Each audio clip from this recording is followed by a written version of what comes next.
The Fatal Courtship. It is said that the mouse spoken of in the last fable was so emboldened by the offers of friendship made to him by the lion in return for his assistance that he asked for the hand of his daughter in marriage. The lion, amused at the request, good-humoredly told the mouse he should plead his own cause, and called the young lioness to come to him. She, bounding forward heedlessly, did not see her little lover, who was running to meet her, and one of her paws falling upon him, he was crushed to pieces.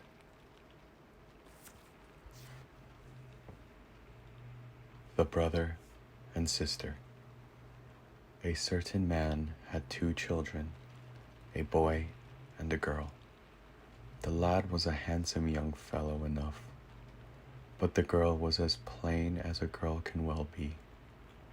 The latter, provoked beyond endurance by the way in which her brother looked in the glass and made remarks to her disadvantage, but went to her father and complained of it. The father drew his children to him very tenderly and said, "My dears, I wish you both to look in the glass every day. You, my son, that seeing your face is handsome, you may take care not to spoil it by ill temper and bad behavior. And you, my daughter, that you may be encouraged to make up for your want of beauty by the sweetness of your manners and the grace of your conversation."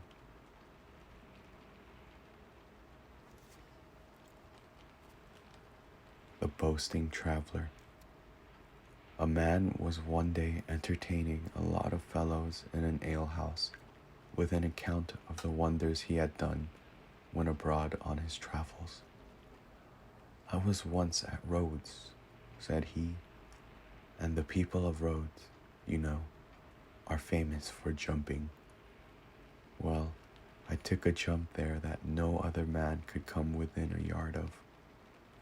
That's a fact, and if we were there, I could bring you 10 men who would prove it."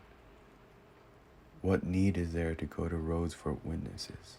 asked one of his hearers. "Just imagine that you are there now, and show us your leap."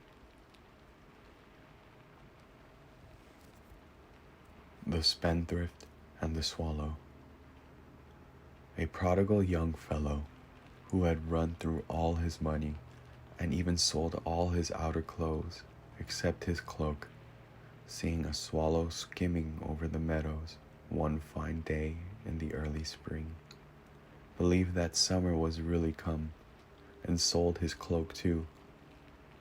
The next morning there happened to be a severe frost, and shivering and nearly frozen himself, he found the swallow lying stiff and dead upon the ground.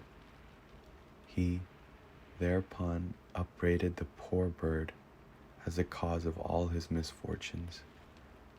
"Stupid thing," said he, "had you not come before your time, I should not now be so wretched as I am."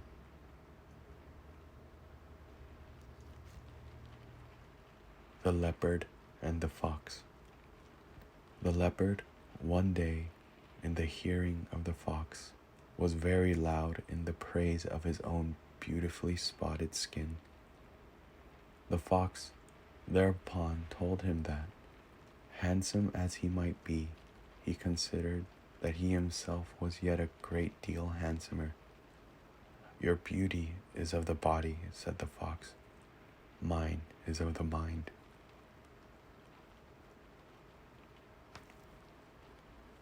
The Wanton Calf. A calf, full of play and wantonness, seeing an ox at the plough, could not forbear insulting him.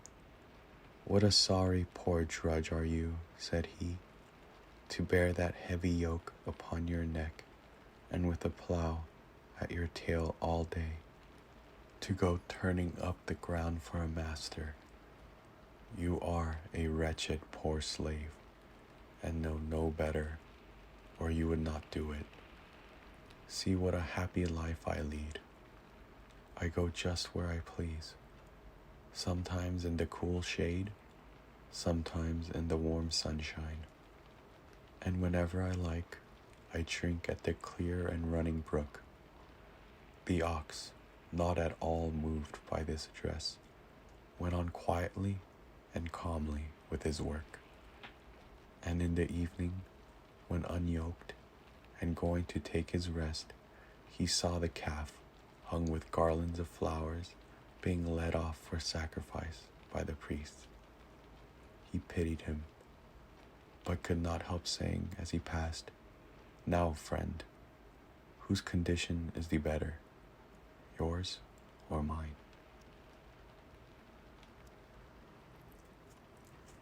The Jackdaw and the Pigeons. A jackdaw, seeing how well some pigeons in a certain dovecote fed, and how happily they lived together, wished much to join them. With this view, he whitened his feathers and slipped in one evening just as it was getting dark. As long as he kept quiet, he escaped notice, but growing bolder by degrees, and feeling very jolly in his new quarters, he burst into a hearty laugh. His voice betrayed him. The pigeons set upon him and drove him out. When he would afterwards have joined the jackdaws again, his discolored feathers and his battered state drew attention to him, and his former mates, finding out what he had been at, would let him have no further part with them.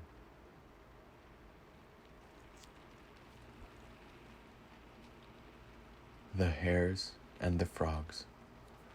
The hares once took serious counsel among themselves whether death itself would not be preferable to their miserable condition. "What a sad state is ours," they said, "never to eat in comfort, to sleep ever in fear, to be startled by a shadow, and fly with beating heart at the rustling of the leaves. Better death by far." And off they went, accordingly, to drown themselves in a neighboring lake. Some scores of frogs who were enjoying the moonlight on the bank, scared at the approach of the hares, jumped into the water. The splash awoke fresh fears in the breasts of the timid hares, and they came to a full stop in their flight. One wise old fellow among them cried, "Hold, brothers. See, weak and fearful as we are, beings exist that are more weak and fearful still. Why then should we seek to die? Let us rather make the best of our lot, such as it is." The Sick Kite.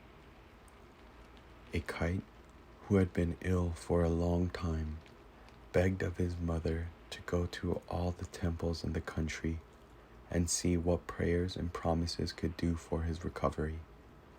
The old kite replied, "My son, unless you can think of an altar that neither of us have robbed, I fear that nothing can be done for you in that way."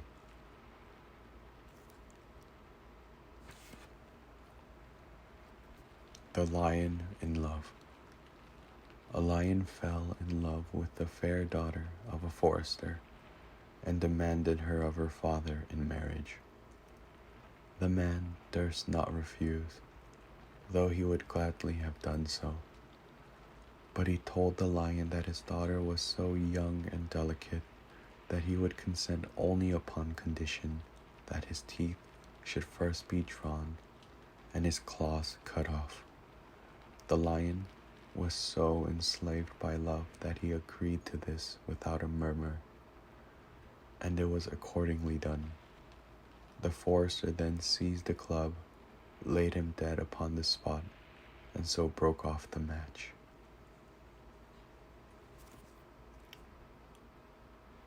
The Wolf and the Crane. A wolf devoured his prey so ravenously that a bone stuck in his throat, giving him great pain. He ran howling up and down and offered to reward handsomely anyone who would pull it out. A crane, moved by pity as well as by the prospect of the money, undertook the dangerous task. Having removed the bone, he asked for the promised reward. "Reward?" cried the wolf. "Pray, you greedy fellow, what reward can you possibly require? You have had your head in my mouth, and instead of biting it off, I have let you pull it out unharmed. Get away with you, and don't come again within reach of my paw." The Lion, the Ass, and the Fox. The lion, the ass, and the fox went hunting together, and it was agreed that whatever was taken should be shared between them. They caught a large fat stag, which the lion ordered the ass to divide.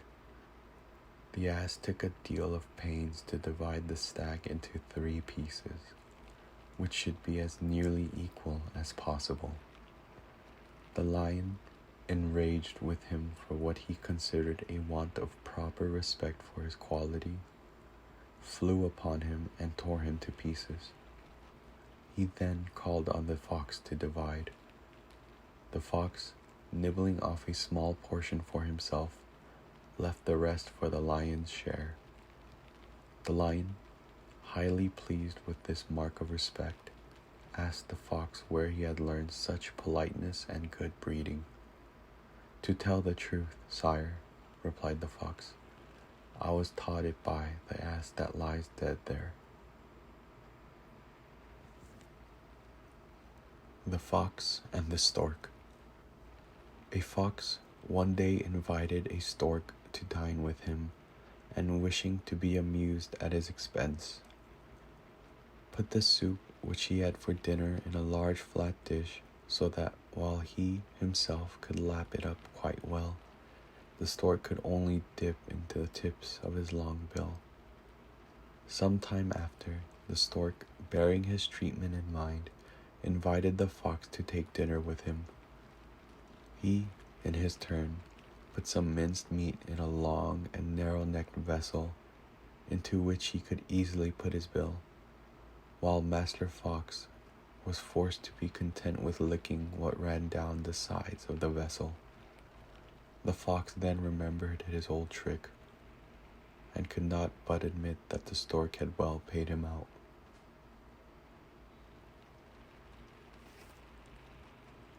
The Collier and the Fuller.